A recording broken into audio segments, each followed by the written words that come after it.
আসসালামু আলাইকুম রহমতুল্লাহ। আমরা যারা নামাজ পড়ি, নামাজে তাকবীর দিয়ে হাত বাঁধার পরেই প্রথমে যে বিষয়টি পড়তে হয় সেটি হচ্ছে সানা।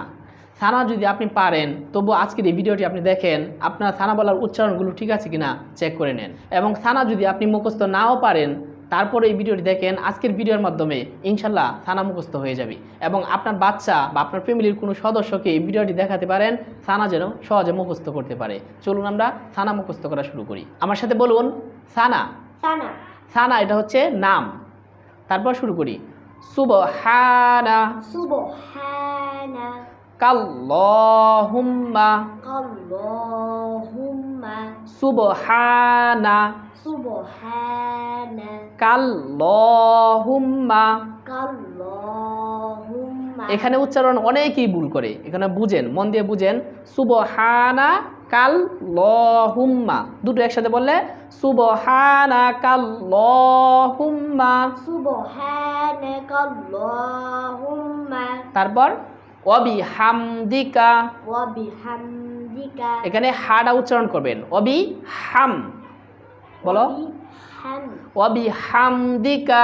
ওয়া বিহামদিকা তারপর ওয়াতাবার, ওয়া তাবারু বার মধ্যে এক আলিফ টান হবে। ওয়াতাবার ওয়া তাবারু কাসমুকা, কাসমুকা কাসমুকা কাসমুকা একসাথে। ওয়াতাবার কাসমুকা।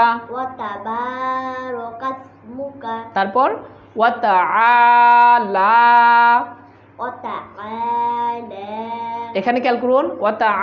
এখানে এক আলিফ টান, আবার লা এখানে এক আলিফ টান। ওয়াতাআলা জাদ্দুকা, ওয়া তাআলা জাদ্দুকা জাদ্দুকা। জাদ্দুকা তারপর ওয়ালা ইলাহা, ওয়ালা ইলাহা এখানে লার মধ্যে টান দিতে হবে। হ্যাঁ, ওয়ালা ইলাহা ওয়ালা ইলাহা গায়রুক, গায়রুক গায়রুক গায়রুক ওয়ালা ইলাহা গায়রুক। ওয়ালা ইলাহা গায়রুক। এখন চলুন আমরা প্রথম থেকে আবার পড়ি।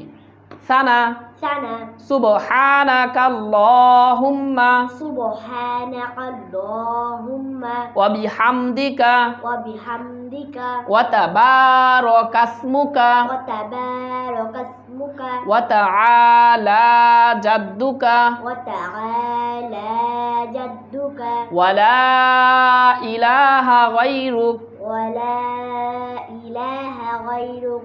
আশা করি এই ভিডিওটির মাধ্যমে আপনি শিখতে পেরেছেন। বারবার দেখুন, ইনশাল্লাহ শিখতে পারবেন।